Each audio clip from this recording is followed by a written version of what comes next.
কেউ কয়েক মাসের মধ্যে ইউরোপে আসতে সক্ষম হচ্ছে অবৈধভাবে গেম দিয়ে, কেউ বা বছরের পর বছরে, আবার কেউ বছরের পর বছর কেটে গেলেও আসতে পারেনি। কেউ এক গেমেই ইউরোপে প্রবেশ করতে পেরেছে, আবার কেউ কয়েক গেম দিয়েও বারবার আটক হয়েছে, যার ফলাফল সে আটকে আছে লিবিয়ার আটক কেন্দ্রে, অসহায় অবস্থায় লিবিয়ার বিভিন্ন স্থানে। এই ধরনের ব্যক্তিদেরকে বাংলাদেশে ফিরিয়ে নেওয়ার জন্য কাজ করছে বাংলাদেশ সরকার, অর্থায়ন করছে IOM।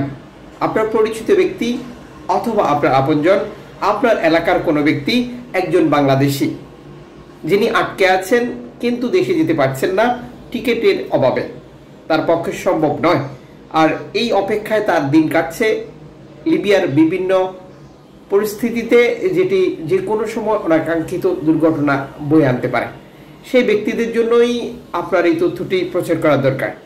সর্বশেষ IOM এর ভাড়া করা যেটা বুরাক এয়ারওয়েজের একটি বিমানে 300+ বাংলাদেশিকে IOM এর অর্থায়ন বাংলাদেশ দূতাবাসের টোটাল প্রক্রিয়া সহযোগিতায় বাংলাদেশে পাঠানো হয়েছে, যেটি বাংলাদেশ দূতাবাস Libya, IOM Libya, IOM Bangladesh এবং বাংলাদেশের এয়ারপোর্টে রিসিভ করার পরে বিষয়টি ক্লিয়ার করা হয়েছে।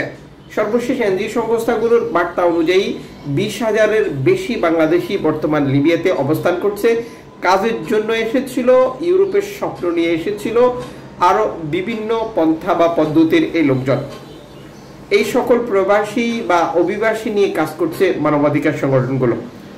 কাজেই আমরা যারা আমাদের আপনজনকে লিবিয়ার আটক কেন্দ্রে পড়ে থাকতে দেখেছি, আমরা জানি এবং তিনি দেশে ফিরে যেতে চান, তাকে অবশ্যই এই তথ্যটি দেব বাংলাদেশ দূতাবাসের সহযোগিতা নিয়ে IOM এর পরবর্তী প্রোগ্রামে অংশগ্রহণ করে তিনি যেন বাংলাদেশে ফিরে যায়, যার ইউরোপে আসার আর কোনো সুযোগ নেই, যিনি একবারে নিঃস্ব হয়ে গেছেন, যার পরিবারও তাকে অর্থ দিতে দিতে নিঃস্ব হয়ে গেছে। যুক্তরাজ্য এবং ফ্রান্স চুক্তি রয়েছে শরণার্থী বাধা দেওয়ার, এবং বর্তমান সময় আরও একটি চুক্তি করেছে, যে সকল অভিবাসী যুক্তরাজ্যে আবেদন প্রক্রিয়ায় বাতিল হবে তাদেরকে ফ্রান্সে পাঠাবে, এটি শুরু করেছে।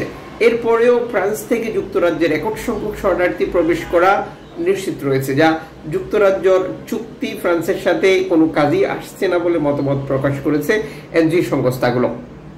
ইংলিশ চ্যানেল পাড়ি দিয়ে এভাবেই যুক্তরাজ্য প্রবেশ তীব্র থেকে তীব্র হয়েছে যখন যুক্তরাজ্য ইউরোপীয় ইউনিয়ন থেকে বের হয়ে যায়। এরপর থেকেই আফ্রিকার বিভিন্ন দেশ থেকে রেকর্ড সংখ্যক শরণার্থী স্পেনের উপত্যকা দ্বীপগুলোতে প্রবেশ করার ইনফরমেশন রয়েছে, এবং একইভাবে গ্রিসের উপকূলে 63 জন শরণার্থী বিপদে পড়ার একটি ইনফরমেশন দিয়েছে গ্রিস কোস্টগার্ড।